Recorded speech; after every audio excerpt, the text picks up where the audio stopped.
What's up, champions? Welcome back to Grand Acad और अब आपका हो चुका है पॉलिटिकल साइंस का exam. Firstly congratulations if your exam went well. I am really proud of you. And अगर आपका एग्जाम अच्छा नहीं भी गया, I still want to tell you that you are a fantastic champion and there are many more exams to take and I am sure कि आपकी performance उनमें better ही होगी. Don't get bogged down by this because now we have to focus on making इतिहास in the history exam. By the way guys, नया format try कर रहे हैं हम वीडियोस का. सो अगर आपको ये अच्छा लग रहा है कमेंट्स में जरूर बताना if you prefer this. Anyway, class 12 history का एग्जाम अब हमारे पास धीरे धीरे पास आ रहा है.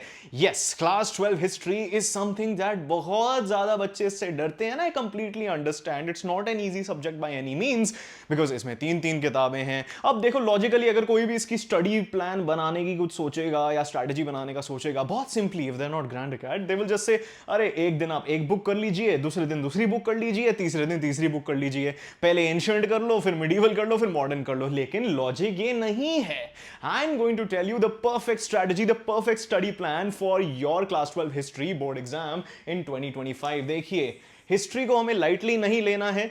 हिस्ट्री इज अ सब्जेक्ट कि अगर आपने गलती से भी लाइटली ले लिया, even if you are fantastic at history, आपको हिस्ट्री आपके टिप्स पे आती है, अगर आपने ये जो आपको स्टडी डेज मिले हैं, गैप डेज मिले हैं, अगर आपने इसमें मेहनत नहीं करी, आपने स्ट्रेटेजिकली अपने एग्जाम के बारे में नहीं सोचा, I'm afraid, my friend, you will not be able to score to the best of your ability. So, without wasting any more time, let's jump straight into the strategy that we have devised for you here at Grand Acad. देखिए guys, ये होने वाली है एक 4-day strategy and मैंने वैसी strategy नहीं बनाई है. Normally आप सोच के देखो कि आपके पास कितने दिन हैं, फिर आप उसमें कोई चैप्टर मिला दो और लॉजिकली बोल दो कि भाई आप फर्स्ट बुक कर लो, सेकंड डे पे सेकंड बुक कर लो. नहीं, आप अभी दे के आए हो अपना पॉलिटिकल साइंस एग्जाम. 99% लोगों के पास पॉलिटिकल साइंस है और हिस्ट्री भी है.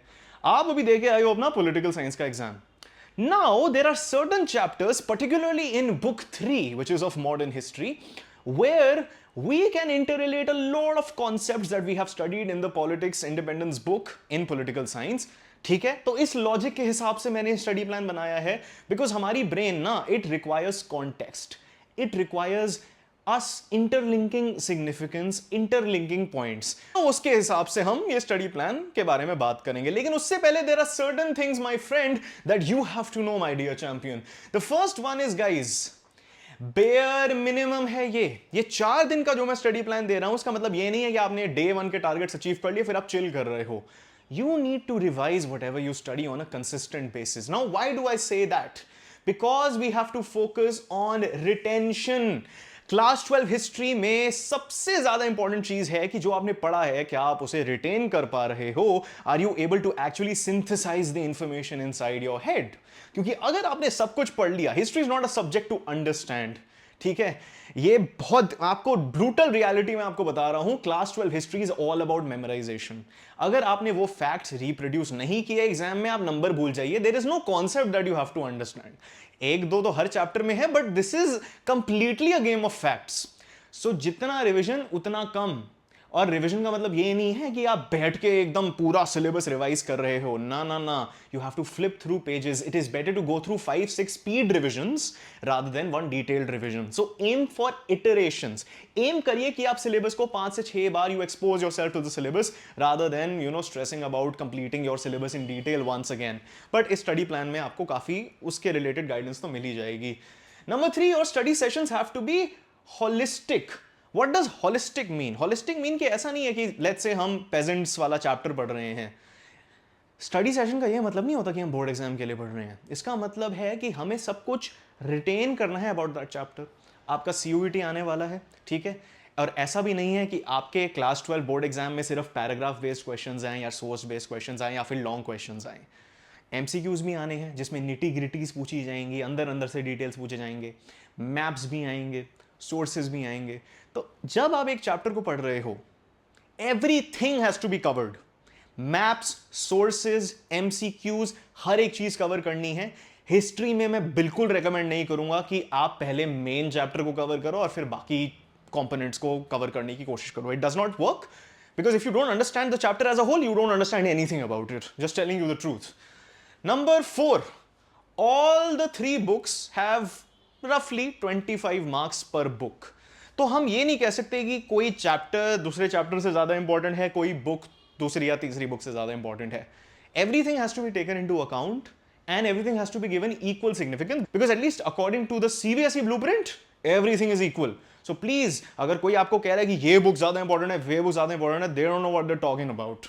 All right, now let's jump straight into our 4-day study plan.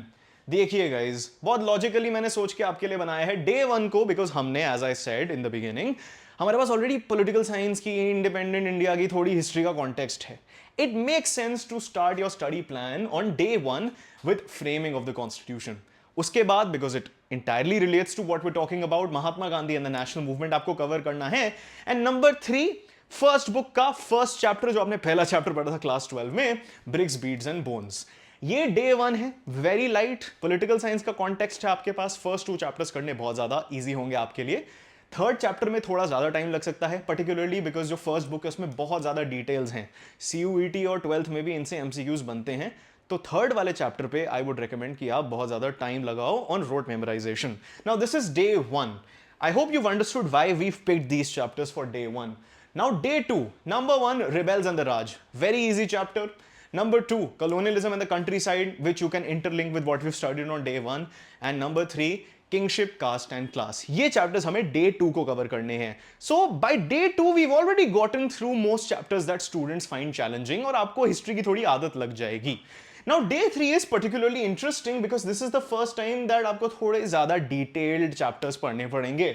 We'll start, okay, so what's important about this day is आपने first 2 days पे 3-3 चैप्टर करे हैं, but I'm assuming कि आपकी अब मोमेंटम आ चुकी होगी, you'll be ready to go ahead with 4 chapters. So this is going to be particularly heavy, so be prepared to study a little more this day. Thinkers, Beliefs and Buildings, Through the Eyes of Travelers, Bhakti and Sufi and Vijayanagar. ये 2 chapters आप सबसे पहले कर सकते हो if you are interested in this. ये मेरे class 12 में फेवरेट चैप्टर्स होते थे हिस्ट्री में. Some people might find this chapter on Vijayanagar to be extremely detailed. In which case, अगर आपको थोड़ा ज़्यादा टाइम लगता है, एक और दिन लग जाता है, it's completely okay. Because जो day 4 है, that is actually going to be the lightest day. आप देख रहे हो, थर्ड डे पे हमने बल्क मेहनत कर ली ताकि हमारा फोर्थ डे थोड़ा सा लाइट हो. इस दिन हमारे सिर्फ 2 चैप्टर्स बचते हैं, Kings, Farmers and Towns and Peasants, Zamindars and the State, which are relatively easy chapters to cover up. अब अगर आपका कोई भी चैप्टर छूट जाता है in the first 3 days, you should cover it up on the 4th day. ठीक है, ये मत सोचना कि आपका अगर डे 1 कंप्लीट नहीं हुआ तो आप डे 2 को छोड़ दो और आप डे 1 को कंप्लीट करने में शुरू हो जाओ. नहीं, plans don't work like that. जो भी आपका, लेट्स से, वो क्या टर्म है जो आप लोग यूज करते हो, बैकलॉग बन जाएगा, वो आप डे 4 पे करोगे. अगर डे 4 पे आपका कोई भी बैकलॉग नहीं है, दिस डजंट मीन कि 2 चैप्टर करके आपकी छुट्टी हो गई है, because we have to focus on revising. History में अगर आपने स्पीड रिविजन्स नहीं करी तो आपको एग्जाम में चीजें याद नहीं रहेंगी, स्पेशली अगर आप अभी अपनी प्रिपरेशन शुरू कर रहे हो. सो गाइज, मेरी ये आपसे रिक्वेस्ट है, नंबर अगर आपके मैटर करते हैं आपको, तो जितनी बार आप अपने आप को एक्सपोज करोगे to the information that is given in the NCERTs, you will be good to go. The more you revise, the more you score, at least when it comes to humanities के theoretical subjects. तो ये है मेरा आपके लिए 4-day study plan. अगर आपके पास 4 दिन हैं तो बहुत बढ़िया, 4 दिन में ही सिलेबस कर लो. 5, 6, 7 दिन हैं तो ट्राई करो कि आप इसको पहले 4 दिन में करो, फिर एक बार 2 दिन में करो, फिर बार बार रिवाइज करते रहो. The more time you have, depending on how many exams you've left, the better it is. But 4 दिन तो बेयर मिनिमम मैं आपको कह रहा हूं. 4 दिन से आपका काम तो चल जाएगा, लेकिन अगर आप एम कर रहे हो 95, 96, 100 तक, then it makes a lot of sense to go the extra mile. CUET भी पास आ रहा है, मेहनत अगर अभी कर लोगे, बाद में आपको कम कवर अप करना पड़ेगा, बिकॉज अब तो डिलीटेड टॉपिक्स भी वैसे ही खत्म हो चुके हैं. Anyway guys, hope you liked this video. If you did, it would mean the world to me if you subscribe to Grand Acad right now. मैं आपको बताना चाहता हूं कि अगर आपने हिस्ट्री अभी तक कवर अप नहीं करी है तो हमने लॉन्च कर दिया है ग्रैंड अकैड का हिस्ट्री चैंपियन कोर्स. इसमें बहुत ही जल्दी आपको सारे के सारे लाइन बाय लाइन कवर करा देंगे हिस्ट्री के चैप्टर्स. इसमें लाइव सेशंस भी हमने ऐड कर दिए हैं फॉर CUET 2025. तो अगर आप हिस्ट्री में हेल्प चाहते हो, head to the link in the description on the pin comment right now. And humanities का भी हमने पैकेज लॉन्च कर दी है called the grand humanities package. उसकी भी लिंक आपको डिस्क्रिप्शन और पिन कमेंट में मिल जाएगी. इतने सारे सब्जेक्ट्स का बहुत ही अफोर्डेबल सा कोर्स है for both boards and CUET.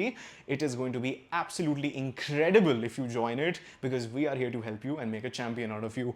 All right, till next time, keep winning, you champions.